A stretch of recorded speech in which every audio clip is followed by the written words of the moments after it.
Oh, I said, come on over, baby. Whole lot of axolotl going on. Oh, hello.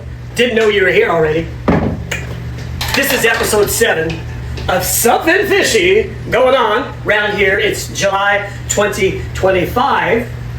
I had noticed online a lot of people are concerned about keeping their aquariums that have an axolotl or two in them cool enough, because they need a temperature way below that of tropical fish. They need 65 degrees. And I've seen all kinds of different ways to do it, and I borrowed some of those ways, and I came up with something of my own that I haven't seen yet. So let's go ahead and take a peek at that. How to keep your axolotl cool, calm, and collected. Off to the All Things Are Possible fish room. Oops, I forgot. The axolotl is not in my hot fish room, it's in my cool office. And I almost forgot one more thing.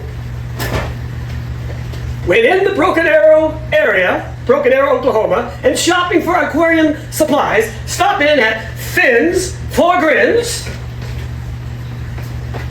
with my good friends Ray and Michelle Sparks. Tell them that Pat sent you. They don't have any axolotls, but they have all of your other aquarium supplies that you might need. Fish, plants, tanks, and dechlorinator in bottles. Get it? Axolotl bottle. That's a rhyme. Oh, but anyway, off to the office. Check on the axolotl.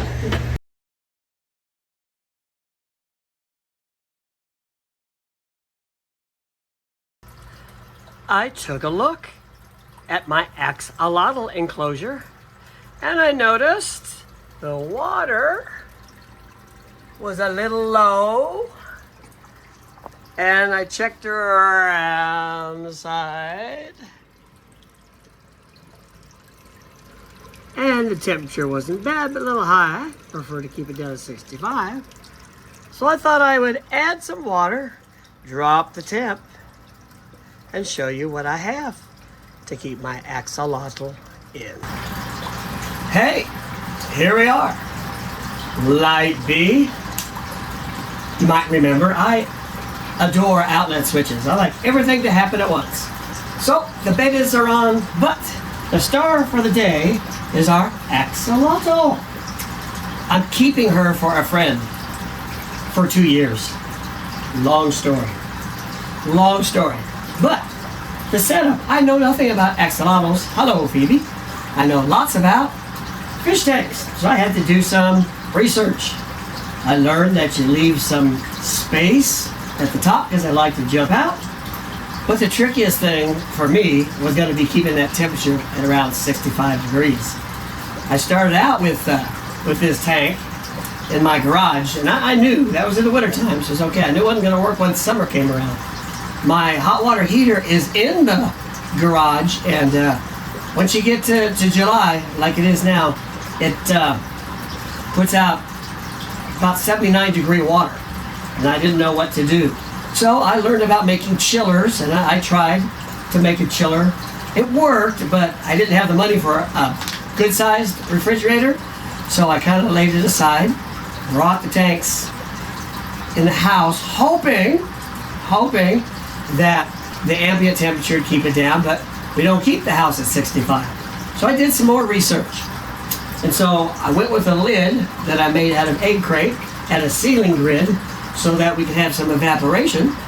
And as I saw on many videos, I have one fan that pushes the air in. I have one fan that takes the air out. A little bit about the lid. It's a 20-gallon long tank, and I found that the egg crate was sagging in the middle a bit. So what I ended up doing, putting a piece in the middle for support. That piece in the middle for support. I'll show you close up a little bit. I've got a hang on the back filter running, and a nice large sponge filter. So anyway, I have a cutout. To fit around the hang on the back filter. Got a little hole where I keep the thermometer down in. So, take that in, take it out as needed. The light, I just have a hook and a hook, an electrical tie, that sits up there. As I said at the start of the video, I'm running low. I need some more water in there. The water coming out of my hot water heater is like 79 degrees. That's too warm. I watch people go through all kinds of hysterics. What do I do? What do I do? And they talked about putting ice in there. And I went through that for a while. They said, well, that might drop the temperature too fast. And that's kind of a nuisance, gathering ice, whether you pull it out of your freezer or you get your bag. And then I saw about the evaporation thing, so that helps some. Some people said those things you put in your ice chest, they're made out of plastic, you fill them with water and freeze them. But then one day, it hit me. A much easier solution. So let me get out of this corner where I'm kind of trapped, and I'll show you what I've ended up doing to keep cool water in there all the time. Cool water for the axolotl starts right here in the garage refrigerator. Open. There. I keep 2 gallons of water ready at any time. I usually put in 2 gallons about every other day or every 3 days. And what I found was that the temperature of the water ended up being about 46 to 48 degrees. Putting that on top of 70 degree or 72 degree water keeps her container, her enclosure, at a very nice 65 degree temperature.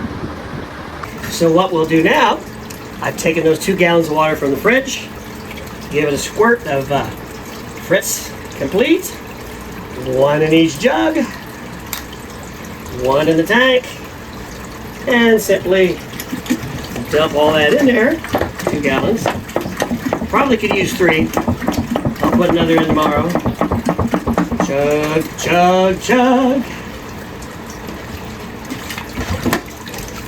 As we empty the jug, number 1.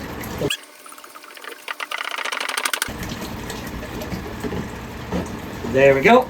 I'll go off camera now and check the temperature, put it back together, and we'll take one more look and see if we can spot her. When I first got my little friend, she was in a tin without much, so I gave her this nice tree stump mountain in the corner and a big old rock cave. And she came with these 2 pieces of PVC joint, and guess what she likes best out of all of those? There she is. Being shy? Now it's time to say goodbye.